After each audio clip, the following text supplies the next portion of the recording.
божикиното мени на постот, кој што е 40-дневен, започнува на 28, а за истото, за кои намирници треба да се конзумираат и како да се подготви организмот, со Билјана Ристерска се консултираме утринава. Добро утро. Ајде, првото прашање, дали накити Билјаното? Не. Не, рано е, Рано така? е, Кога рано. се кити? Индивидуално, веројатно. Индивидуално, но што успеав да го најдам на социјалниве мрежи е дека некоја традиција било пред Свети Никола Така да е. се кити. Така е, да, пред Свети Така, Никола обично и јас така китам, односно децата по дома, кои што се веќе големи моите, некаде после роденденот на средниот син, тоа е 6 декември, па после тоа, нели да помине роденденот, па може да накитиме. Па може да накитиме. Да. Така да после 6 декември ќе китиме. Децата, особено машките деца, се големи и физички, а Големи се 21 и 18. ЦНС-от Машки функционира, така да се ЦНС-от застанува некаде во раните години кај мажите, така што... Ајде, вака се пошегувавме на старт на разговорот понеделнички, како што доликува да ни тргне неделата, имаме неколку дена да се подготвиме до 28. Ајде да започнеме од тоа. Кои подготовки треба да ги направиме за организмот? Билјана, вие секоја година постите, го почитувате постот 40-дневен. Така, доцна е веќе ако планирате од денес да се подготвувате за постот кој што ќе почне во четврток. Спремањето за постот, односно подготовката за истиот, треба да почне барем некој 90 на дена пред да настапи истиот. Што тоа значи? Значи дека треба постепено и повремено да елиминирате дел од хранливите намирници кои што не се дозволени, односно треба да бидат изземени за време на постот. Во нашиот пост, православниот пост, тоа се намирници, сите намирници од животинско потекло. Значи треба се почне со намалување на истите, односно со елиминирање на хранливи продукти кои што не треба да бидат внесени овие 40 дена од постот. Добро, зборуваме генерално дека треба многу порано да се почне со цел да не се шокира премногу организмот. Да, меѓутоа по налог на колешката десно од мене, Великденскиот пост мој лично почна, добро, не по налог, по моја желба, не се шегувам, да, почна наредниот ден. Недела беше, се сеќавам, на ручек, од утре постам и во домот сите беа вака. Шокирани. Па, шокирани, да. Значи, се работи за карактерот на човекот. Дали карактерот е пресуден во постот? Секако и самиот пост значи искушение, значи предизвик и значи зајакнување на карактерните особини кај една индивидуа. Тоа е практично време трајање или подолг временски период, каде што вие нема да внесувате одреден тип на храна и секако дека тоа до самоубедувањето на човекот, односно до менталната сила на една индивидуа. Колку сте вие ментално појаки, посилни, толку повеќе можете да издржите некој искушение или некој предизвик. Колку сте нели полабилни, секако дека нема да можете да одолеете на некој хранлив продукт.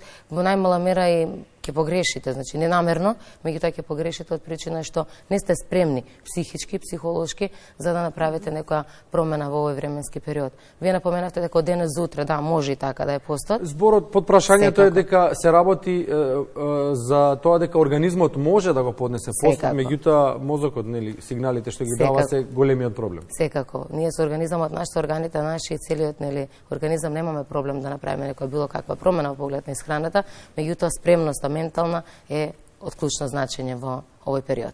Добро, од што треба да се воздржиме за овој пост во делот на намирниците? Треба да се воздржиме од секоја храна која што е животинско потекло.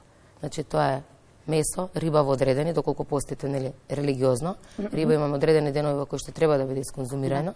Доколку сакате само да постите, нели да си го изчистите телото, тогаш може да конзумирате риба како постен намирник, јајцата, млекото, млечните производи, месото со меснатите производи, нели оние разни сосеви, се она што содржи животински протеин во него, односно што има намирница животинско потекло, треба да биде исклучено за време на божикниот пост. Како ќе ги надоместиме протеините кои што ни се потребни од животинско потекло? Секако дека е многу важен внесот на сите макро и микронутриенти додека постиме, секако дека не треба да го нели намалиме нашиот имунитет, напротив, имунитетот треба да зајакне за време на постот, секако дека не треба да направиме дефицит по однос на хранливи материи како што се протеини, јаглени хидрати и масти исто така во нашиот организам кои што се од битно значење во текот на овој есенско-зимски период. Има многу хранливи намирници кои што содржат на протеини во себе, тоа се мешунките, односно легуминозите, гравот, грашакот, леќата, боранијата, понатаму здравите масти, преку растителните масла, како што е маслиновото масло, доколку не постите без масло во текот на нели овие 40 дена. Понатаму јаткастите плодови, бадем, морев, лешник, исто така содржат здрави масти кои што треба да бидат внесени во нашиот организам. Протеините исто така можеме да ги внесеме и со внес на печурки во текот на овој пост. Можеме ли во овие 40 дена од постот да направиме некакво мени кое што би било општо прифатливо? Нели знаеме дека диетата или начинот на исхрана, затоа што диетата е режим, не значи гладување, нели? Е карактеристична за секој организам посебно, меѓутоа некој генерално универзално правило, некој 40-дневен пост за Божич, можеме ли да направиме еден таков план? Така, тоа генерално би било практично и важи само за здрави лица, за здрави личности кои што би постале. Сите оние кои што имаат некој нели проблем, односно се сомневаат дали треба да постат, треба да се консултираат со својот доктор или со нутриционист.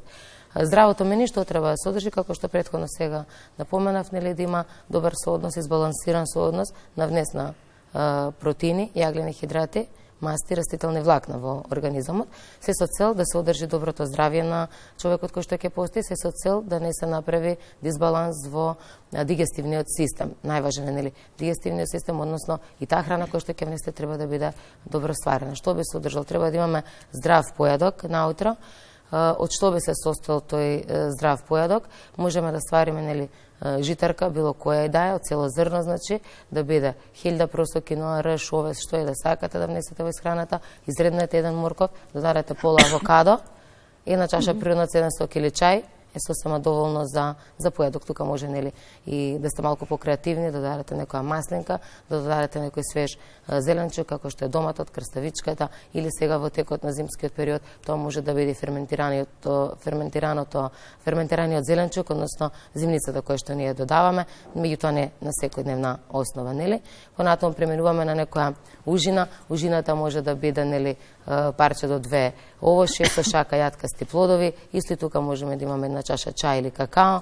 Понатаму следи ручекот, кој што треба да биде некое лесно вариво, како што напоменав, грав, грашак, леќа, посна сармичка, сарма од лист од лоза, турлитава, со печурки, сето тоа може да биде како ручек. Следува попладневна ужина, која што во текот на есенско-зимски период може да биде парче печена тиква, со лажичка мет и орев, може да биде варен или печен костен, со чаша чај и нели следува вечерата која што треба да биде најлесна или најмалку обемна во текот на едно деноноќе, тоа треба да биде, нели, чинија свежа салата, може да биде со маслинки, може да биде парче леп со здрав намаз од хумус, може да биде намаз од грашак заради протеинскиот внес во текот на денот и секако тука една чаша чај или растително млеко кое што милувате да го исконзумирате. Споминавте само оние кои што се чувствуваат дека здравствено можат да го поминат постот, но и доколку се консултираат, се разбира, со доктор или со нутриционист. Во текот на постот, кои се тие сигнали кои што ги дава нашето тело, кои што ќе ни укажат дека треба да се прекине постот? Постот има бенефит по нашиот организам. Постот е многу важен за одредени биохемиски реакции во нашето тело. Меѓутоа, доколку телото не е спремно, односно организамот не е спремен да мислиме дека е спремен и се чувствуваме дека сме спремни, но некаде се покаже дека не сме. Точно така, значи се ова слабост, се ова вртоглавици, може да се јави тремор кај една личност и намалување на концентрацијата во текот на едно деноноќе. Понатаму, нели, доколку имаме сериозен здравствен проблем, тогаш може да се јават, нели, срцебиење, тахикарди, главоболки во текот на овие денови и затоа, нели, треба се консултирате со доктор и веднаш да го прекинете постот доколку сметате дека, нели, здравјето страда во наводници, иако здравјето, морам да напоменам, доживува благослов, односно благодат за време на постот кај луѓе кои што се спремни да постат, од проста причина што постот е добар за, нели, алергиски состојби во нашиот организам, за состојби кај што има покачено ниво на холестерол во крвта. Морам да напоменам доколку се исхранувате со здрави намирници за време на постот. Постот не значи половина килограм леп и една тегла ајвар во текот на денот. И мармалад, ако вика го споминавте. Да, затоа така, нели, затоа, нели, тој пост не делува, нели, здраво по нашиот организам. Меѓутоа, постот кој што е содржан од здрави намирници, кој што, нели, е добро избалансиран во поглед и на количина на внесна храна во текот на денот и на разновидност на храната во текот на денот, не може вие во текот на постот да ми кажете дека конзумирате наутро 40 дена само чија, немојте. Мислам, тоа треба да има лепеза од храна, имаме ние кои што треба на дневна основа да ја менуваме. Само тогаш постот има нели исцелување за нашиот организам. Понатаму е добар нели за кардиоваскуларниот систем. Ги чисти нели крвните садови, не дозволува покачување на притисокот во крвта. Луѓето кои што имале хипертензија пред да почнат да постат, во текот на деновите на пост се стабилизира нивото на притисок, се стабилизира нивото на шеќер во крвта, се намалуваат инфламациите во телото, значи помалку настинувате за време на постот. Практично нели глобално кажано, нели стручно кажано, имунитетот се зајакнува за време на постот. И никако поинаку. Значи, доколку сте спремни и доколку менито ви е навистина направено индивидуално за самите себе. Менито не мора секогаш да биде подготвено од нутриционист. Дека мора да ни биде спремно менито. Секако. Да размислиме, например, за цела недела, што еве, јас овде го имам менито за 40 дена, уште пред една недела. И знам точно што секој ден, сега може некој ден нели да прескокнете некоја ужинка, да не биде тоа тука што сум го напишала јас. Меѓутоа, верувате дека нема отстапки од истото.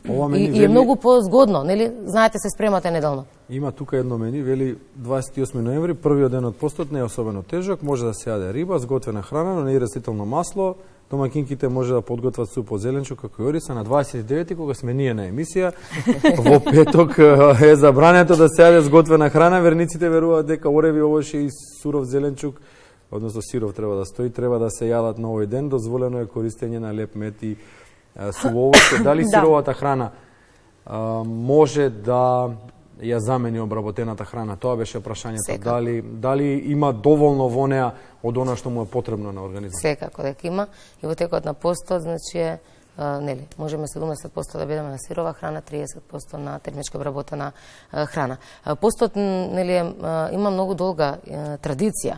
Значи не постиме ние нешто нели многу тоа ново да е како случување и состојба, иако се почесто слушаме дека јас постам од утре, јас ги постам овие пости во нели изминативе можеби десетина години, но тоа постои многу одамна и тоа бил првата метода на детоксикација на телото. Од многу одамна. И сега имало разни методи. Значи има некош, нели, пост на вода само. Имаме пост на сокови. За истото сакам да прашам. Имаме пост на блендана храна, односно на шејкови или смути, многу популарни кај нас. Имаме пост на вода, значи само храна на вода која што се конзумира, или луѓе кои што конзумираат во текот на 3 до 5 дена само вода во својот организам несуваат. Сето тоа е индивидуално и морам да напоменам, или она сега многу познатиот фастинг, кој што нели сите го практикуваме, морам да напоменам дека сето тоа треба да биде под стручен надзор, дека никако не може некој слушнал нели на медиум или прочитал некаде дека нели не треба се внесува храна 72 часа. Кој тоа ви го кажа, кој тоа ви го потврди, или вие самите само иницијативно посегнувате по истото. Меѓутоа, верувајте, тоа е еден магичен круг во кој што влегуваме, исто како било која друга зависност. Дали е тоа зависност од алкохол, од дрога, од цигари. Значи, вие кога ќе влезете во тој магичен круг, вие сметате дека го правите најдоброто за себе во поглед на исхраната, иако грешите. Телото не може и не треба да издржува толку долго, не посебно во долг континуитет и долг временски период на таков начин на исхрана. Иако има бенефити, сето тоа гладувањето е исцелување, лекување, меѓутоа не постојано. Не може некој човек кој што 60 години се исхранувал на одреден тип начин на исхрана, не со одреден тип на храна, се да му речете 72 часа ќе бидете само на вода. Ја споминавме водата. Водата има нели ден, ние го имаме некој дневно мени кое што не го наметнува, туку го посочува како правило црквата. Сега, затоа ви на стартот на разговорот кажавте дека вие ќе се одлучите дали сакате со зејтин, без зејтин да го почитувате, оној најстрог пост. Не, религиозно кога се почитува правилото кое што го кажува црквата. Значи, доколку постите само за детоксикација, тоа вие се одлучувате. Инаку постот е пост ден по ден. Тука јас си ги имам црковниот календар. Значи, вие одлучувате дали сакате најрелигиозно или сакате само за детокс на организмот. Добро. И сега има денови во кои што се навидува само вода или само јаткасти плодови. Така. Дали тоа е доволно тој ден кога ќе биде, да речеме, само на вода, па да се има енергија, да се биде концентриран, да се одговори на работните обврски. Нели ние мораме во текот на овие 40 дена и да работиме, така? Така. Имаме обврски надвор од работното место. Да. Никој не вели дека нели да имаме сила, енергија. Никој не вели дека ние ќе бидеме пасивни, доколку еден ден сме само на јаткасти плодови, вода и можеби нели на некој природноцеден сок. Верувајте дека телото има своји резерви, ги користи, мудро е, многу знае кога да искористи дел од резервите и дека нема да ве клекне на колена доколку еден ден или 2 дена ако се пропишани нели според верата и религијата треба да ги издржите така. Не си има случајно, точно, се е во главата. Така заокружуваме, добро. Да, секако. Дека нели силата имаме во нашата глава и верувајте дека ништо не е невозможно доколку силно го посакате и верувате во истото. Ќе го завршиме така разговорот. Благодариме за гостувањето.